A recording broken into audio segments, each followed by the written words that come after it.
just before we go through a review of the 5 a.m. Club, before we go through my notes of the 5 a.m. Club, I'll just give my very quick thoughts and opinions. I recommend reading it. I've been following the protocol myself for about a week and a half now, and I'm feeling really, really good. Not just from that, there's a few other changes that I've made in my life, which I try to make one change at a time so I can actually track where the improvement is coming from. I've gone over 30 days now, no masturbation, and I think that is having...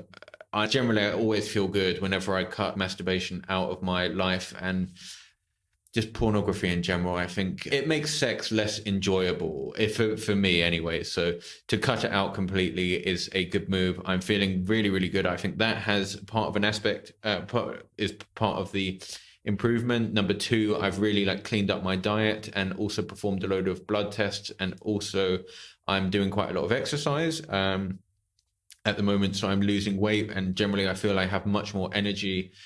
And I'm feeling good, both positively and physically. I'm getting, both mentally and physically. I'm feeling much, much, much stronger. I'm also losing fat at the same time, and in mindset wise, I'm feeling really good.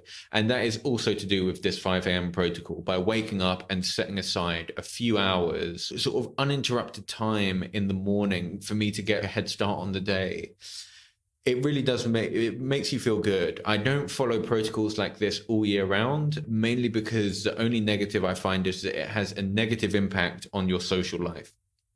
I will say no to most social events because I want to be in bed by 9 o'clock. I will read for half an hour, 45 minutes, and then it's lights off and I'm asleep. So I will utilize this throughout the year. Probably for 6 to 9 months, I will generally try to structure my life, and then I'll give myself a bit more leeway, usually in the summer, or if I'm abroad somewhere. So anyway, the negative about this book, though, the positive is that it contains a lot of, it does contain good information. The idea there is really quite good, and I agree with the principles. I've implemented them in my own life, and I'm seeing positive improvements.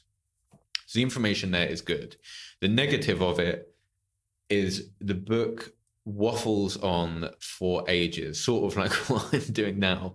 But I felt like, I don't know, 75% of the book could literally just be wiped out. There's a whole storyline going on, and I was sort of reading along thinking, okay, maybe there's some hidden message in the story that you sort of have to follow along with in order to understand something. And if I don't read the storyline, am I going to miss something? The answer is no, you're not. You can sort of skim through the whole storyline, and it's just sort of filled up with a lot of, I don't know, unnecessary information. And at the very end of the book, there's this gold section of just real information and notes just being given over a couple of page period, and that was the most informative part of the book. Otherwise, I really did feel you're sort of fishing for the nuggets of information, like you're really searching for quite a lot of unnecessary text to really get the important information.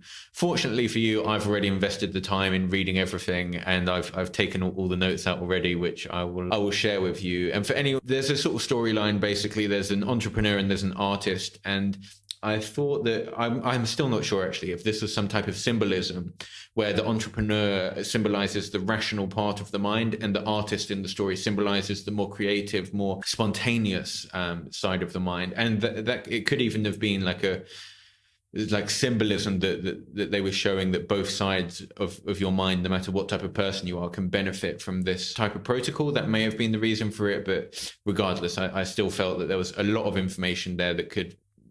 The whole storyline could have just been removed completely. Generally, I like books that are quite to the point. And that's also the same problem I have with the Lean Startup, actually. For a book that is meant to be about lean development and lean startups, right? Having lean businesses, it's not a lean book at all.